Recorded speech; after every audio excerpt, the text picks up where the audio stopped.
Ça tourne.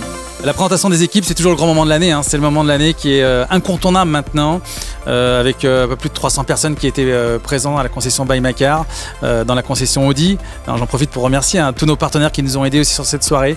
Ça a été une soirée réussie, avec des belles équipes, avec un beau spectacle. Et voilà, tout le monde l'attend. Et puis c'est là aussi où on donne la plaquette de l'équipe. On retrouve tous les coureurs de l'édition 2025. Un beau parrain aussi, avec une belle marraine aussi, avec Stéphane Roche, l'ancien grand champion, qui avait en 87 gagné le Tour d'Italie, le Tour de France et champion du monde en Autriche, qui avait fait une année de folie et qu'on a réussi à avoir avec nous sur cette soirée-là. Et puis Miss Beaujolais aussi qui était avec nous. Et voilà, c'était un moment aussi formidable d'avoir une représentante de la beauté en Beaujolais et qui sera marraine aussi du Vélo Club Villefranche-Beaujolais, donc sur cette saison 2025. Et puis forcément l'annonce de cette Continentale Fédérale à cette présentation des équipes avec une annonce, on va dire, en feu d'artifice, et c'était un grand moment d'émotion aussi, un moment d'émotion pour moi puisque en tant que manager général du Vélo Club Villefranche-Beaujolais, c'est une grosse évolution.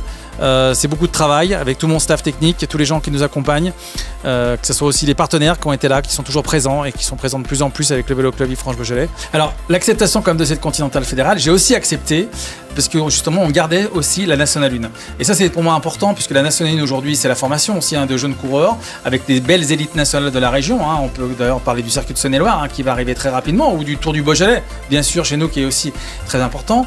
Et grâce à cette catégorie-là, nous pouvons encore courir en Nationale 1.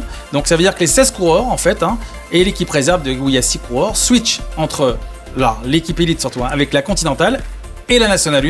Il y a le double projet aussi qui m'intéressait aussi, où les coureurs sont quand même étudiants, ou alors ont un travail à mi-temps à côté. Et je trouvais que c'était bien aussi de leur continuer leur formation et continuer à performer au haut niveau, mais sans oublier l'avenir. Parce que pas tout le monde va passer professionnel, pas tout le monde va réussir dans le vélo, et il faut quand même avoir des bagages par la suite quand tout va s'arrêter. Voilà, et c'est ça aussi qui est intéressant dans cette catégorie de la Continentale Fédérale. Les coureurs passent de plus en plus jeunes, professionnels, mais le problème c'est que souvent il y en a qui arrêtent l'école, et quand ils arrêteront avec les pros, et ça peut des fois arriver très rapidement malheureusement, ils n'ont rien derrière. Donc le but c'est pas ça, le but aujourd'hui c'est que de continuer le travail de formation, certes avec cette Nationale 1, mais aussi de préparer l'avenir pour eux, quand le vélo va s'arrêter.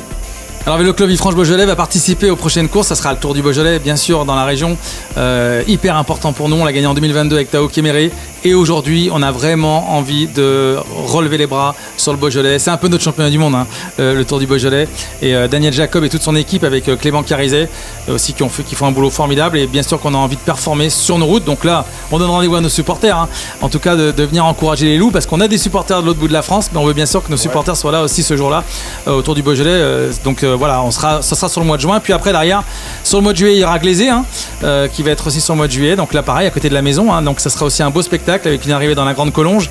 Tout le monde connaît la Grande Collonges, route bien large avec du pourcentage, et ça sera aussi une belle course. Et puis Fleury au mois d'août, la mythique course Fleury où il fait 40 degrés et que les coureurs n'en peuvent plus au milieu des vignes, mais qui est tellement belle et qui amène toujours des beaux vainqueurs.